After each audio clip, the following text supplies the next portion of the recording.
2025 has already been a surprisingly strong year for football games. We've seen loads of little innovative indie projects with story-driven adventures to those big budget releases that come out every year like EAFC that refine the beautiful game. From emotional storytelling to loads of multiplayer action games, this year has delivered a little something for everyone, whether you're a lifelong Football Manager addict or a casual player just looking to kick in a few goals. In this video, we're taking a look at the best football games released so far in 2025, exploring what makes each one special and why they deserve a spot in your football game collection. We're going to start with one of the most unique football games ever made, Despelote. I think this game is going to win loads of awards coming the end of the year, and this isn't your typical sports sim. It's a narrative adventure set in Quito, Ecuador during the early 2000s as the team looks to qualify for the 2002 Korea-Japan World Cup. And it follows the passion of a young boy as he goes through his life following the football team, but also in his day-to-day activities, going to school, having the football on TV, engaging in family events, playing with his friends, and how it feels to go back through those memories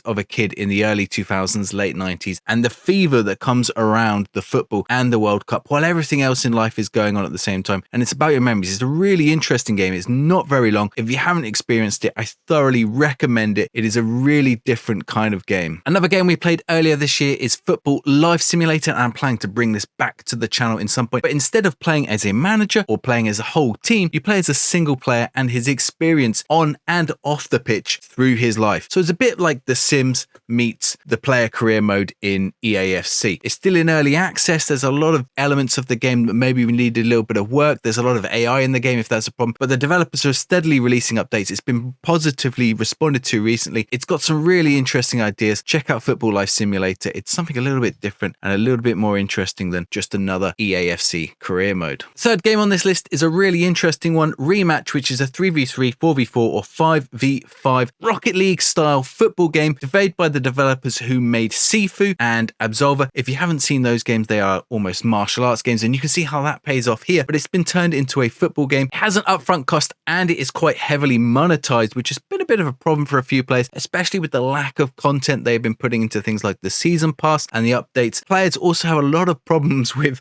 the lack of teamwork if you play with randoms, but if you play with some friends, this can be a really fun game. We played this over on stream. We had lots of fun during the beta. I haven't dropped back into it since its full release very much, but I think it's definitely worth a look if you've got a group of friends and you're looking for a game to play on your Friday nights. Another interesting one in early access that demands a little bit of your attention is Regista. This is a bit like Reigns if you've seen those decision-making games where you've got to manage 4 different elements of the team to stay in charge. You're the owner of the football club and you're making lots and lots of decisions, and they will have an impact on not only your results, but also how you manage up on keeping the fans on your side, keeping the players on your side, and all of this plays off in results on and off the pitch. So Regista is an interesting one to keep an eye on if you like that little decision-making stuff that you find in games like Football Manager, but you don't want to dive head deep into a massive management sim game just yet. Another option if you're looking for that Football Manager itch and you haven't been loving the new version of FM26, Kevin Tom's Football Start Manager has just got a Steam release, and if you want to remember what made Football Manager so great, I went into this earlier in the year and I thought I'm going to play a couple of games, see what this is like. I ended up playing 3 seasons in an evening, and it was just one game after the other. It just brings back the simple element of what's to love about Football Manager. Not many attributes, not many stats. You don't have to manage much in the players. It's got transfers, it's got matches, it's got goals. It's really simple but really addictive, and it's a real love letter to the original game designed by Kevin Toms back in the 80s. Another new unique take on the football genre is Wild Rumble. It takes that roguelike style which has been so popular in many genres and puts it into a football game. You're playing in this little arcadey game, but as you play through it, you're upgrading your team, getting them new skills, getting them new attributes as you go through, as you beat different bosses, as you beat different teams, working towards playing harder and harder opponents throughout the game. It's got an excellent cartoony style that brings in this fast-paced, chaotic, power-up, ruled, animal-themed matches, and it feels a little bit like Rocket League meets something like Super Smash Bros. Add in the roguelike element of something like Slay the Spire. It kept me occupied for a few hours. I would like a bit of a deeper roguelike in this game, but it was good nonetheless, so check out Wild Rumble. Another game that is merging genres and bringing football in with some other style from some other games is You Suck at Football. This one has mixed reviews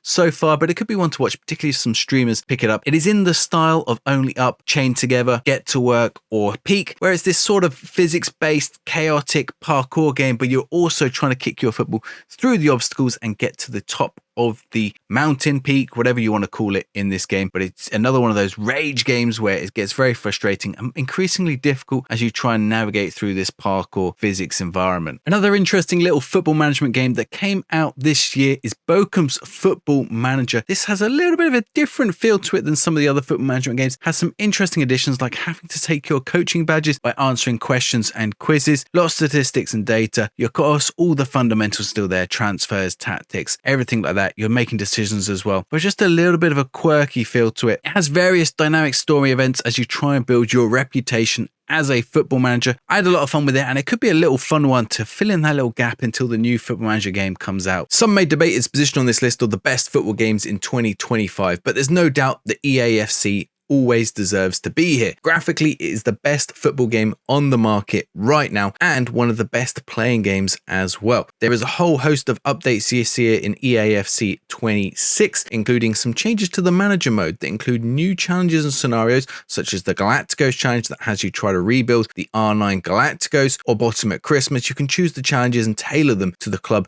that you wish to play as. There are a whole host of other changes in gameplay, animations, all the usual things, new play styles, little tweaks, also some tweaks to Ultimate Team, particularly in how the tournaments and rivals modes and champions modes are done. And there are two new settings for how the game plays. You can either choose the competitive mode, which keeps the game a little bit more balanced, or the authentic mode, which maybe makes the game a little closer to real football, but perhaps that little bit more exploitative. So if you want to go for the competitive one or the more fun, authentic version, that is up to you. And finally, it is out now. Football Manager 26 is going to be a controversial one on this list because even though it hasn't been received that well, I still think it's the best football management game on the market, unless maybe you count FM24, but some of the upgrades in this game are just too big to miss. The upgraded match engine, the in and out of possession, the addition of women's football, and that includes 40 new leagues and thousands of players. And international football is coming back in a World Cup mode later in the year. They're planning on adding loads and loads of updates to the game. Let's hope they do, because at the minute it feels a little bit unfinished,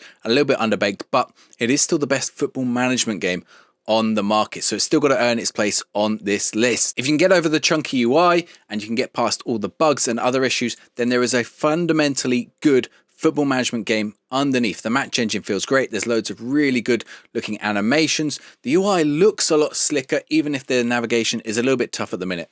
So there's a load of football games released in 2025. Let me know if any of those meet your fancy. I would personally recommend two other games that came out in 2024, but have had a few updates in 2025. One of those is Bang Average Football. I had a lot of fun with this sort of Stardew Valley meets sensible soccer style game, with a little bit of Football Manager mixed in there as well. Fun little story, really engaging gameplay, had lots of fun with it, thoroughly recommend that. The other one is Football Referee Simulator. This is also on iOS. I've seen there are a few referee simulators coming out, but this one had a really nice feel, and this year they added in some extra modes, including running your own FA. I've got videos of those all over the channel, so if you want to go check those out, please do. If you want to see all the previews for that, make sure you go check out my playlist just over here.